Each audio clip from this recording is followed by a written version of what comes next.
इस वीडियो में हम बात करेंगे मोनोटोनिक सीक्वेंस के बारे में। मोनोटोनिक सीक्वेंस होती क्या है रियल एनालिसिस के अंदर, ठीक है। सबसे पहले हम बात करेंगे स्ट्रिक्टली इंक्रीजिंग सीक्वेंस के बारे में। स्ट्रिक्टली इंक्रीजिंग सीक्वेंस होती क्या है? अगर कोई भी हम रियल नंबर ले, कोई भी रियल नंबर ले x1, ठीक है, उसके बाद किसी भी सीक्वेंस के अंदर जितने भी नंबर आएंगे वो उससे क्या होंगे, लार्ज आते चले जाएंगे। x1 लेस देन होगा x2 के, x2 लेस देन होगा x3 के, और x3 लेस देन होगा x4 के, अप टू सो ऑन, ठीक है। इसे हम ग्राफ के ऊपर भी समझ सकते हैं। कोई वैल्यू ली, वो उसके बाद उससे बड़ी वैल्यू आएगी, फिर उससे बड़ी, फिर उससे ऐसे ऐसे करके क्या करेंगे, वो इंक्रीज होती चली जाएगी वैल्यू। इसे हम बोल सकते हैं जो xn है ना, वो हमेशा स्मॉल होगा xn+1 से, ठीक है। फिर हम बात करें non decreasing sequence. Monotonically increasing sequence क्या होती है? इसके अंदर हम कोई भी वैल्यू लेंगे, ठीक है, x1 कोई भी वैल्यू होगी, उसकी नेक्स्ट वाली वैल्यू उसके इक्वल भी हो सकती है और उससे लेस देन भी हो सकती है। जो पहले वाली वैल्यू है x1 less than x2, x2 less than x3, x3 less than x4, up to so on.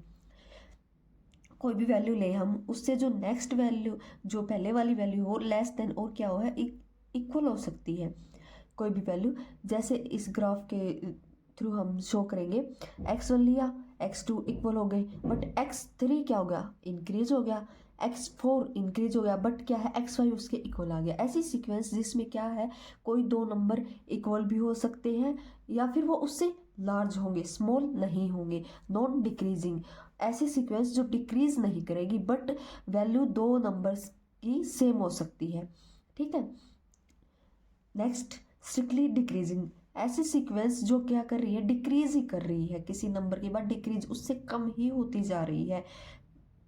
Strictly decrease होगी, उसके इक्वल नहीं होगी। स्ट्रिक्टली का मतलब है कि वो डिक्रीज ही होगी, उसके इक्वल कभी नहीं होगी।